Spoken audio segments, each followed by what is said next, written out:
জীবনে টাকা পয়সা ইনকাম করে কিচ্ছু করতে পারিনি, আনন্দটাই আমার কাছে আছে। এক প্লেটে 3টে পট, আনলিমিটেড তরকারি, একটা অ্যাপেল পেঁয়াজ, একটা কাঁচা লঙ্কা, মাত্র 30 টাকা। যাতে হবে না ট্রেনেরও টিকিট, সব ফেল করে দেবো। জিতে যাবো ভালোবাসার কাছে। ওই আপেল কোথায় দেবো? এই যে মুজিবর, দু জায়গা কটা করে? 3টে করে, 2 জায়গা।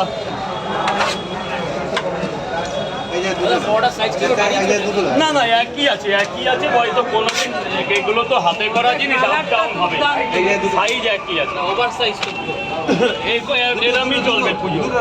এক জায়গায় 3টে দিয়েছি, এক জায়গায় 2টো দেবো। এখন পুজোর মরশুমে এরকমই চলবে, যাতে মানুষ ভালোবাসে আমাকে।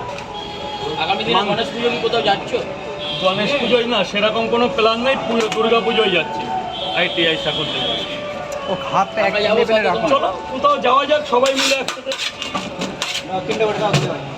একটা প্ল্যান করি। একদম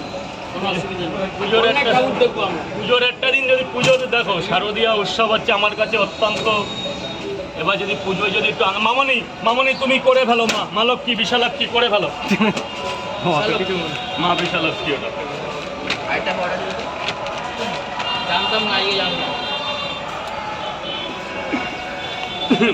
মেয়ে মানুষ আমার কাছে সবাই মাতৃ এবং বোন দিদি সম্পর্ক। ঠিক, প্রত্যেক মেয়েকে সম্মান করা আমার রুচির মধ্যে পড়ে। এই জন্য কাউকে মা বলি, কাউকে বোন বলি, কাউকে দিদি বলি।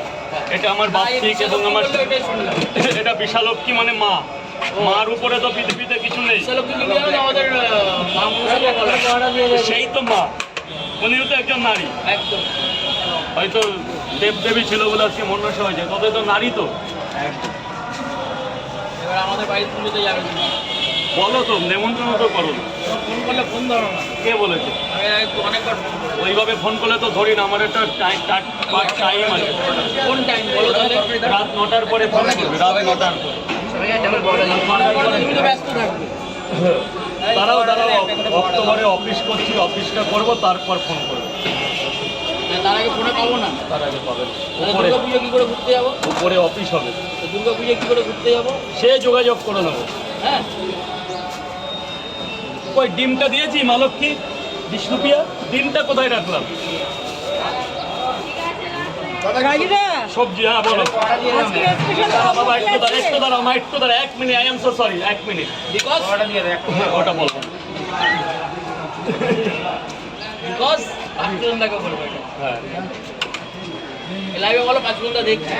আজপুরনের হয়ে গেছে, ওর শেষ বলে শেষ।